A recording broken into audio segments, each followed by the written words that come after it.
सियाराम साहब और मैं दामोदर सर जी, हरभजन सर, और जिले में क्या प्रदेश में अपना नाम रोशन करने वाले हमारे हरवार समाज के भाई संजू बाबा भीर आर्मी जिलाध्यक्ष, और हमारे ठेकेदार साहब समाज अध्यक्ष, और हमारे वकील साहब, अंतो व्यवसायी के हमारे साहब फूलचंद दरबार साहब, हमारे भगवंतपुरा से पधारे हुए चीफ साहब, इस समय मुझे हरिदास साहब, हमारे और अन्य वकील साहबान, सुजान सर, और हमारे थानेदार साहब कोतवाली से मनोज सर, और उपस्थित हमारे जो भी पंडाल में हमारे बड़े बूढ़े बुजुर्ग अधिकारी कर्मचारी हैं, उन्हें सादर नमन करता हूं। आज का पर्व अशोका विजयदशमी का पर्व,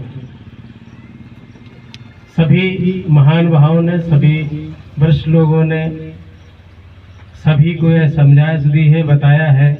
अब बताने को कुछ शेष नहीं रह गया है, फिर भी छोटा मोटा जो भी हमसे बन पड़ेगा हम आपको समर्पित करेंगे।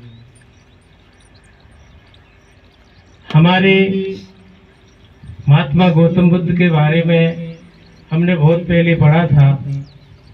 इन्होंने अपनी पत्नी और एक छोटे से बच्चों को आधी रात में परिवार से त्याग कर असली जीवन जीने की खोज के लिए जंगलों में निकले, तपस्या की, और उन्होंने अपने अंदर ही सब कुछ देख लिया। आज हमें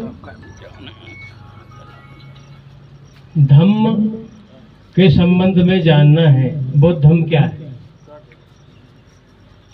हमें बौद्ध धम्म के माध्यम से पंचशील का पालन करना चाहिए। ये हमें महात्मा बुद्ध जी ने सिखाया है। हम जितने भी लोग यहाँ विराजमान हैं, अभी हमारे साहब ने कहा था कि सबसे पहले हमें अपने परिवार की जो हमारी धर्म पत्नियां हैं, माताएं हैं, बहनें हैं, सबसे पहले हमें उन्हें समझाइश देनी होगी, भले ही हम उनसे लड़ाई लड़नी पड़े। लड़ाई लड़ने के पश्चात ही हम उनसे और आने के लिए कह सकेंगे। जब हम इस काम में पारंगत हो जाएंगे तो स्वतः ही हम इस धर्म के अनुयायी बन जाएंगे। बौद्ध धम्म बाबा साहब के विचारक, और हम बाबा साहब के विचारों पर चलने वाले बन रहे हैं, लेकिन जमीनी स्तर पर ना तो हम किसी से सुधार करवा रहे हैं, ना हम खुद सुधर रहे हैं। ऐसी स्थिति में कई बार गोष्ठियां हो रही हैं, आम सभाएं बुलाई जा रही हैं, आंदोलन किए जा रहे हैं। हम जितने लोग यहाँ उपस्थित हैं उतने लोग यहीं से सुन के और फिर अपना काम धंधा देख लेते हैं। इस ओर ना तो हम गांव की तरफ ये चीजें भेज रहे हैं, ना कोशिश कर रहे हैं।